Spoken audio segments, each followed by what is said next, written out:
বড়ুয়া ছিলেন, উনি একজন ভালো হোমিওপ্যাথি ডাক্তার ছিলেন। আমরা ছোটকালে দেখতাম সে ভোর হতেই অনেকগুলা রোগী এসে ওনার বারান্দার মধ্যে এবং ইয়ের মধ্যে উনি রোগীরা বসে থাকতেন, তারপর উনি চিকিৎসা করতেন। কে টাকা পয়সা দিল আর না দিল সেটা ওনার কাছে বড় খাওয়া ছিল না, সেটা আমরা দেখেছি।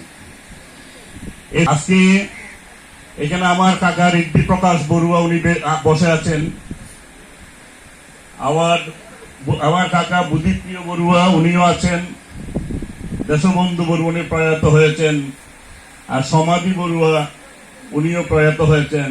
আজকে সুভাষচন্দ্র বড়ুয়ার আমার পিসিদের মধ্যে আমি তক্ষ পিসিকে আজকে দেখতে পাচ্ছি না, আসছে কিনা কি জানি না, তবে মৈত্রী পিসি আমাদের সাথে আসছে, করুণা পিসি, শিখা পিসি, ওনারা সবাই আসছে, দেখে খুব ভালো লাগছে। সবাইকে একসাথে দেখে এটাকে বলে জ্ঞাতি সম্মেলন, সবাই আমরা একসাথে উপস্থিত। আর আমার কাকাদের মধ্যে আরো ভাই আছে যারা ইন্ডিয়া চলে গেছে, আমি দেখিও নাই, ওনাদের নাম আমি বলতে পারবো না, সেজন্য আমি দুঃখ প্রকাশ করছি। যাই হোক, এই হলো আমাদের পরিবারের পরিচিতি। যেহেতু এটি একটি ধর্মীয় অনুষ্ঠান, সময়ের স্বল্পতা আছে, আমরা আজকে এখানে অনেক পণ্ডিত ভিক্ষু এখানে উপস্থিত আছেন, ওনাদের দেশনা আমরা শুনবো। সেজন্য আমি আর আমার মাইক্রোফোন আমার হাতে রাখবো না।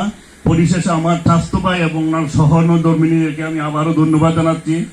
এই বলে আমি আমার বক্তব্য এখানে শেষ করে আমি পূজনীয় ভান্তিদেরকে আমার মাইক্রোফোন হস্তান্তর করছি। সব্যে সত্তা সুখিত অন্ত জগতের সকল প্রাণী সুখী হোক।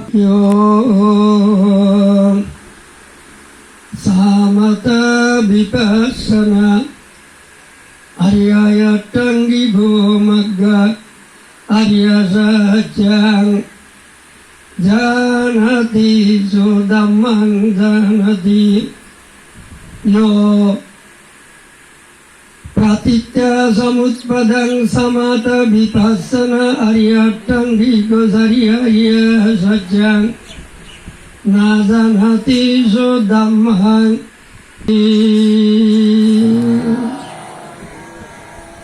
ঐতিহ্যবাহী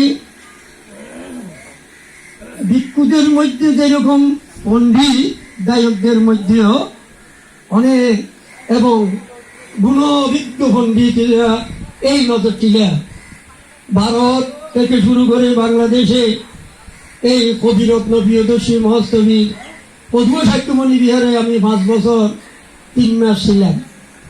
হাতেই ওনার যেই মণি বিহার, এই আজকের এই নজর